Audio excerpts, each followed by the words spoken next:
80 साल का हरिशंकर ने देखा कि उनकी पत्नी सरस्वती अब तक सो रही है, जबकि सुबह के 7 बज चुके थे।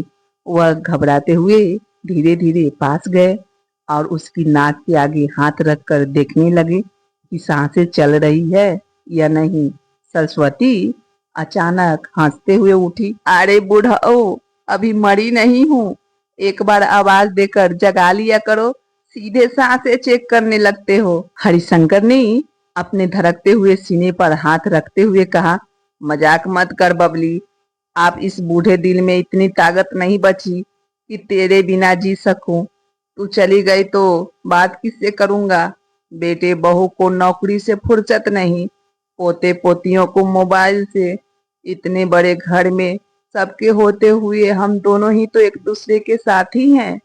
सरस्वती ने उसका हाथ थामते हुए कहा, मैं हूं ना तुमसे बात करने के लिए, तुमसे उलझने के लिए और रूठने पर तुम्हें मनाने के लिए। अगले दिन सरस्वती फिर देर तक सोती रही थी। हरिशंकर ने आवाज दी, अरे भाग्यवान, कब तक सोएगी। मगर इस बार कोई जवाब नहीं आया। उन्होंने नब्ज देखी, सांसें देखी, सब शांत था। हरिशंकर समझ गए अब वह अपनी अंतिम यात्रा पर निकल चुकी है। उन्हें संभालना चाहिए था, मगर मन में तूफान उमड़ रहा था। 60 साल का साथ यूं छूट जाए, यह कैसे बर्दाश्त होता। अचानक वह झुककर उसके पास आ गए, घुटने कांप गए, मगर उनका हाथ नहीं छोड़ा। कुछ ही देर बाद घर वालों दोनों को अंतिम संस्कार की तैयारियां कर रहे थे। उधर वे दोनों हाथ थामे एक ही राह पर चल पड़े थे। सरस्वती मुस्कुराई, इतनी जल्दी क्यों आ गए।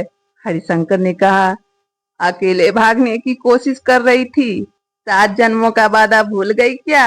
सरस्वती ने उनका हाथ कसकर पकड़ा। आप तो बड़ी चिपकू हैं जी, लेकिन मुझे आपकी ये आदत बहुत भाती है।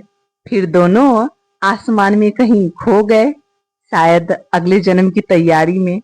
हरिशंकर और सरस्वती हरिशंकर और सरस्वती एक सुनहरी रोशनी में हाथ थामे आसमान की तरफ मुस्कुराते हुए बढ़ रहे थे, जैसे अगले जन्म की नई शुरुआत करने जा रहे हों। कुछ रिश्ते आखिरी सांस तक निभाने के लिए होते हैं। अगर यह कहानी आपके दिल तक पहुंची हो तो हमारे साथ इस सफर में जुड़े रहें। लाइक, शेयर और सब्सक्राइब करना ना भूलें। धन्यवाद।